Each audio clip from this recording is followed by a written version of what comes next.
The 2010 Triumph Thruxton Special Edition.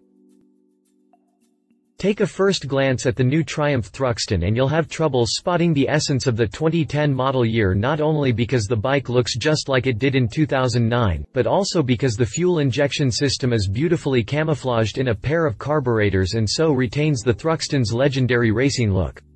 The racing bike from Triumph's glory days, now a combination between the café racing style and modern engineering, the 2010 Thruxton is a direct hit into any nostalgic sensible heart. Let's see what more. Introduction. 68 bhp fuel-injected parallel twin engine. Like on all their modern classics, Triumph uses the consecrated air-cooled 865cc DOHC parallel twin motor, which is fuel-injected for those same models, including the Thruxton. What's the best of this bike is the racing heritage that comes with the name.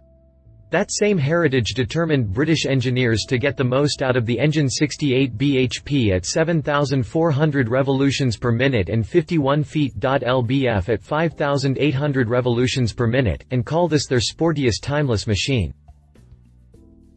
The engine carries on being mated to the 5-speed gearbox, while the right rider's side X-ring chain is not only one of the manufacturer's characteristics, but also the appropriate type for a motorcycle claimed to perform as good as it looks. Both the frame and the swingarm are made out of tubular steel, so at least we have what to blame for the 506 pounds wet weight of this piece of history. The standard spoke 18-inch front, 17-inch rear wheels remain faithful to the 1960s style, but the braking system, featuring a 320 mm floating disc and 2-piston calipers and a single 255 mm disc with 2-piston caliper, is as modern as they get. We could just say that about the suspension package, as the 41 mm preload adjustable forks are anyway but vintage, while the chromed spring twin shocks with adjustable preload sure look like total opposite, but still get the job done. Thruxton's sporty handling is ensured by a 27-degree rake and 97 mm trail, but the bike's low center of gravity and the 84.6 inches overall length are no disadvantages either. What's the best of this bike is that it has been looking and performing like this for decades, the only things that Triumph took care of through years being easily called details.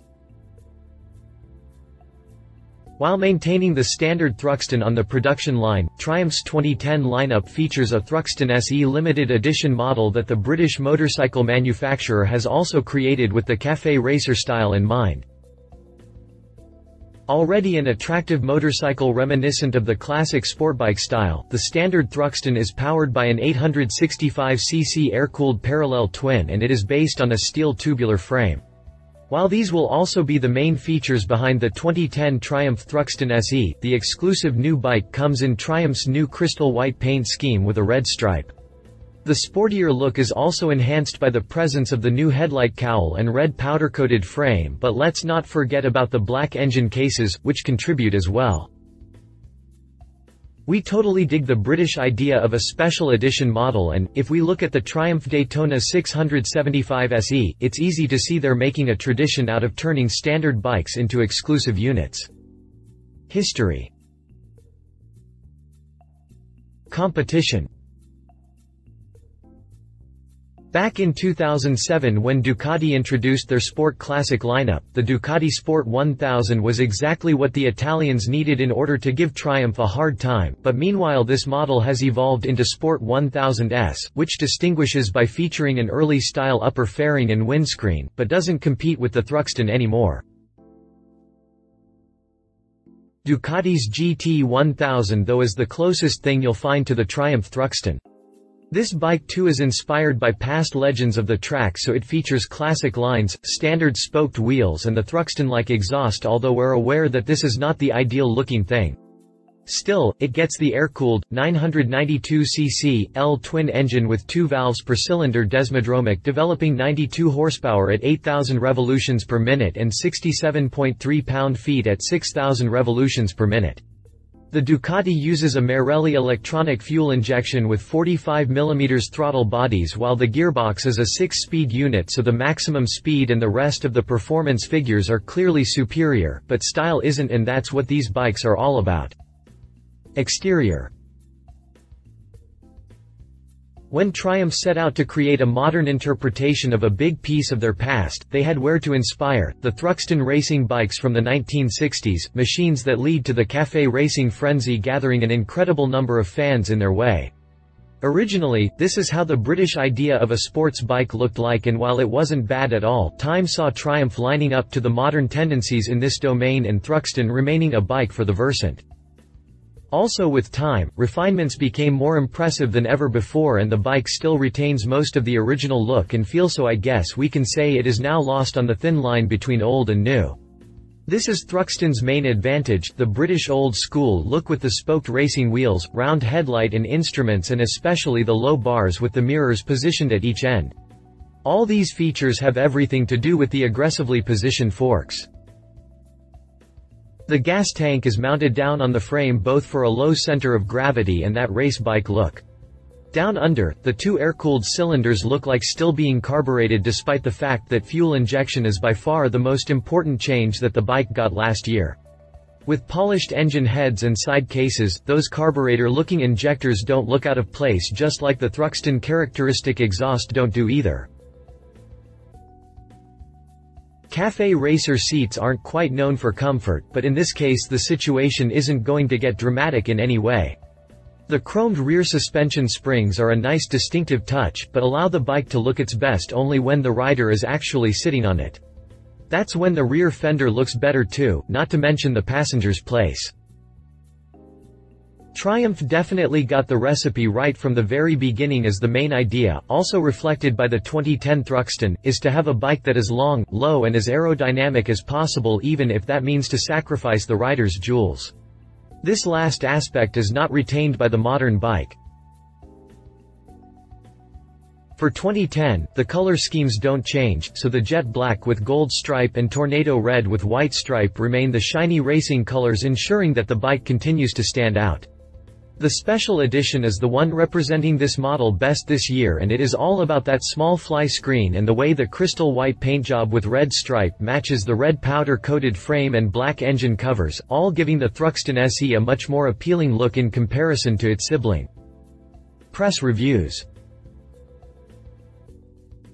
Triumph had made an effort to give the Thruxton a bit of engine character by altering the crank to a 360-degree firing interval over the Bonneville Scrambler's 270-degree, but it's all a bit muted.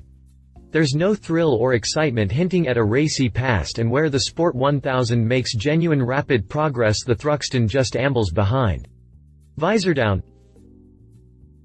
The motor felt crisp and flexible, pulling from below 2,000 revolutions per minute in top gear. Mid-range response was good, and there was a slight kick right above 5,000 revolutions per minute. And the balance shaft-equipped twin was smooth all the way to its 7,500 RPM redline. Motorcyclist online. The Thruxton shines most brightly in easy-riding cityscapes and sweeping canyon environments. Its nimble handling comes from narrow for today tires, 190ths x 18 front, 130/80ths x 17 rear, carried on spoke wheels, yet the steel tube cradle-type frame provides good stability, and ample ground clearance is available from foot pegs with a higher, sporty riding bias. Motorcycle. To the uninitiated, the Thruxton is perhaps best explained as a cross between a sporting cruiser and a naked bike. The way the engine operates is a little lazy, like a cruiser, but the riding position, sporting potential and all-around ability of the Thruxton puts it many steps above any cruiser when it comes to sporting pleasure. McNews. Price.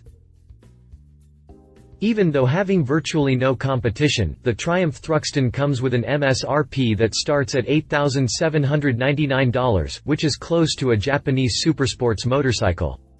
Yet, it sells well, which means it has left many riders intrigued about this unique idea of a sports bike.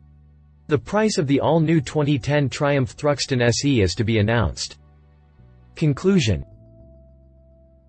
If it wasn't for modern legislation requirements, Triumph would have most likely kept the Thruxton engine carbureted for years and years, but a fuel injection system modified so that it would look like a pair of carburetors is just as good. The special edition model is in essence what the bike brings new compared to the previous model year, so I guess we'll be seeing it changing only color schemes from now on. Specifications. Engine and transmission. Type, air-cooled, DOHC, parallel twin, 360-degree firing interval. Capacity, 865 cc bore, stroke, 90 by 68 mm compression ratio, 9.9, 1 fuel system, multi-point sequential electronic fuel injection with SI-final drive, X-ring chain clutch, wet, multi-plate gearbox, 5-speed performance measured at crankshaft to DIN 70,020.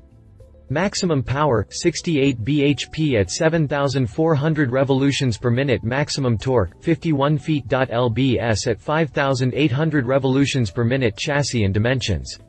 Frame, tubular steel cradle swingarm, twin-sided, tubular steel front wheel, 36-spoke, 18 by 2.5 inches, aluminum rim rear wheel, 40-spoke, 17 by 3.5 inches, aluminum rim front tire, 190/18 rear tire, 130/80 R17 front suspension, Kayaba 41 mm forks with adjustable preload, 120 mm travel rear suspension, Kayaba chrome spring twin shocks with adjustable preload, 106 mm rear wheel travel front brakes, single 320 mm floating disc, Nissan 2-piston floating caliper rear brakes, single 255 mm disc, Nissan 2-piston floating caliper length, 84.6 inches width, handlebars, 32.7 inches height, 43.1 inches seat height, 32.3 inches wheelbase, 56.7 inches rake trail, 27 degree, 97 mm wet weight, 506 pounds fuel tank capacity, 4.2 US gal. Features and benefits. Engine. The Thruxton's 865cc, air-cooled, twin-cylinder power plant, the most powerful of Triumph's twin-cylinder lineup, has a peak power output of 69 bhp delivered at 7,400 revolutions per minute and peak torque of 52 feet/lbs arrives at 5,800 revolutions per minute. The engine shares the same 360 degrees firing interval as the Bonneville, as well as featuring hot camshaft profiles and a compression ratio of 9.91. Fueling. The Thruxton features a fuel injection system designed for clean running and to meet Euro 3 legislation. The retro styling remains uncompromised though, as fuel injectors are cleverly concealed by throttle bodies designed to look like traditional carbs. Handlebars. The Thruxton's handlebars are one-piece tubular chrome steel bars and are set to give a sporty riding position. The stylish bar end mirrors, engineered specifically for the Thruxton, come as standard. Chassis. Wrapping the motor is a precisely crafted chassis that inspires confidence, its harder edge delivering real sporting character. The sturdy, preload adjustable 41 mm telescopic forks and twin rear shocks give superb suspension action and compliance while sharper steering geometry, a wheelbase of 56.7 inches and 18-inch aluminum-rimmed front wheel all aid steering input. Brakes. A fully floating 320 mm front disc and twin-piston brake caliper provide powerful, but sensitive, braking performance. Triumph Thruxton Special Edition distinctive features. Engine covers. The Thruxton Special Edition comes complete with blacked-out engine cases. Frame. The Thruxton Special Edition has an eye-catching red powder-coated frame. Paint scheme. The Thruxton Special Edition debuts stunning crystal white bodywork with red stripe. Fly screen. A color-matched factory-fitted fly screen adds to this bike's sporty look. Decals.